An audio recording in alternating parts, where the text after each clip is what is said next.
Hello everyone, क्या हाल चाल है बच्चे आप सब लोगों के। उम्मीद करता हूँ आप सब लोग बहुत अच्छे होंगे। आज की ये पर्टिकुलर वीडियो हमारे CS प्रोफेशनल ग्रुप 1 स्टूडेंट्स के लिए है जिनका कल CSR and SG open book exam है। कल आप लोग का एग्ज़ाम लास्ट एग्ज़ाम है, तो आप लोग कल पूरी तरीके से फ्री होने वाले हैं। बस ये लास्ट शॉट आपका बचा है और इसके बाद मज़े ही मज़े हैं। कल का एग्ज़ाम ओपन बुक एग्ज़ाम एक चैलेंजिंग पेपर हो सकता है, इसलिए कुछ टिप्स, कुछ बातें जो आप लोग को ध्यान रखनी चाहिए इस पर्टिकुलर एग्ज़ाम के लिए, वो मैं आपके साथ इस वीडियो में शेयर करूंगा। तो प्लीज़ वीडियो को आखिर तक देखिएगा। It's going to help you out in tomorrow's exam. CSR का जो एग्ज़ाम है, क्योंकि जैसे आप लोग को पता है कि पार्ट ए पार्ट बी, आप दोनों में से कोई भी पार्ट पहले अटेम्प्ट करो, कोई प्रॉब्लम नहीं है। बस ये ध्यान रखिएगा कि जो ओपन बुक एग्ज़ाम है इसमें आपको एक तो कोई एक्स्ट्रा बुक लेके नहीं जानी। मैं आपको बताता हूँ कि आप कौन कौन सी बुक्स लेके जाइए जो आपके लिए एग्ज़ाम में हेल्पफुल होंगी। जैसे एक तो आपके लिए जो बुक आपको चाहिए वो है CSR एंड SG का मॉड्यूल। सेकेंडली, मॉड्यूल के अलावा अगर आपके पास मेरी मास्टर इंडेक्स बुक है तो वो मास्टर इंडेक्स बुक लेके जा सकते हैं, या फिर जो भी आपने रिस्पेक्टिव ऑथर की बुक से पढ़ा हो आप उसको लेकर जाइए।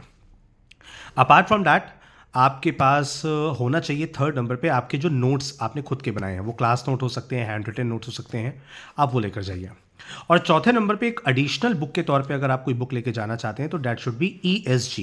आप ESG की बुक लेके जा सकते हैं। ESG की बुक इसलिए ले जाने के लिए मैं रिकमेंड कर रहा हूँ क्योंकि ESG में environment, green initiative, CSR, sustainability को लेके चैप्टर्स हैं जिसके रिगार्डिंग शायद पॉसिबिलिटी है कि अगर बाई चांस ICSI कुछ ऊपर नीचे क्वेश्चन पुटअप करे तो शायद उसका आंसर आपको ESG से मिल जाए। एक बात ध्यान रखिएगा, कल जो आपका ओपन बुक एग्जाम है इसमें सबसे बड़ा चैलेंज एक ये है कि आपको टाइम मैनेज बहुत अच्छे से करना है। मैं आपको रिकमेंड करूंगा कि आप सिर्फ वही कंटेंट लेकर जाइएगा जो एक्चुअल में आपने अच्छे से पढ़ा हो, जिसके बारे में आपको नॉलेज हो। क्योंकि कहीं ऐसा ना हो कि आप कोई ऐसी बुक ले जाओ, कोई ऐसे नोट्स ले जाओ जिसके बारे में आपको पता ही नहीं हो और आपका टाइम उसके आंसर ढूंढने में ही निकल जाए।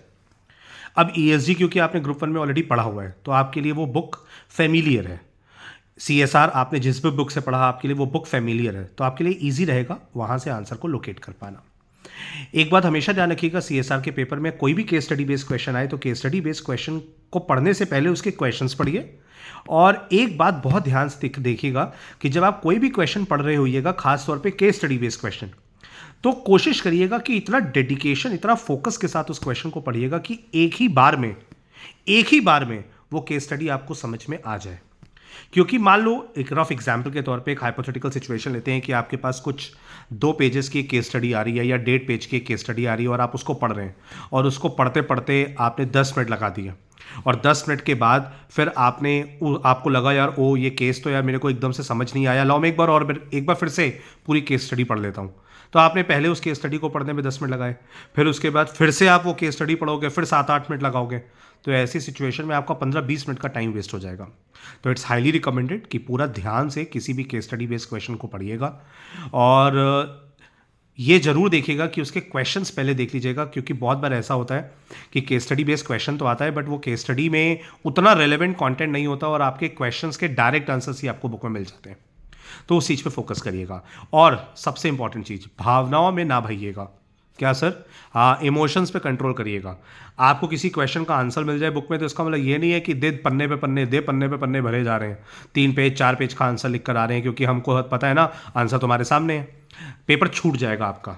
इसलिए अपनी भावनाओं पे कंट्रोल करिए, अपने इमोशंस पे थोड़ा सा कंट्रोल लेकर चलिएगा, सो डैट कि जितना आप बाकी सब्जेक्टिव पेपर्स में क्वेश्चन की आंसर्स की लेंथ लिख कर आते हो उतना ही लेंथ आपको यहाँ पे भी लिखना है। हाँ, कोई 1-2 क्वेश्चंस एक्सेप्शन हो सकते हैं जहाँ पे आपको डिटेल में आंसर देना पड़ जाए, तो थोड़ा सा हो सकता है कि आपका आंसर लेंथी हो जाए, बट अदरवाइज पूरी कोशिश करिएगा जो रेलेवेंट पोर्शन हो वही आपके आंसर में होना चाहिए। अननेसेसरली कोई आलतू फालतू क्वेश्चन का आंसर लिखने की जरूरत नहीं है। ठीक है, ये सारी बातों को ध्यान रखिए। इसी के साथ साथ इसी पर्टिकुलर वीडियो के डिस्क्रिप्शन बॉक्स में मैं आप लोग को एक प्लेलिस्ट का लिंक भी शेयर कर रहा हूं। जो बच्चे आज ही एग्जाम देकर आए हैं उनके पास समय बहुत कम है। वैसे तो मेरी रिकमेंडेशन अभी भी है कि आप लोग अपनी सेल्फ स्टडी करिए, जिस बुक से पढ़ा है उस बुक को पढ़िए। मॉड्यूल आपके लिए बहुत अच्छा है, मॉड्यूल पढ़िए, नहीं तो मास्टर इंडेक्स बुक के लास्ट में FAQs दिए हैं, उन FAQs को पढ़िए।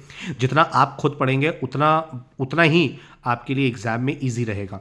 बट फिर भी अगर किसी पर्टिकुलर स्टूडेंट को कोई भी पर्टिकुलर चैप्टर में कोई प्रॉब्लम है तो मैं आप लोग को प्लेलिस्ट की लिंक शेयर कर रहा हूँ। इस प्लेलिस्ट के लिंक पे क्लिक करेंगे तो आपको ऑलमोस्ट लगभग पार्ट ए के सारे चैप्टर्स, पार्ट बी के सारे इंपॉर्टेंट चैप्टर्स के लिंक मिल जाएंगे।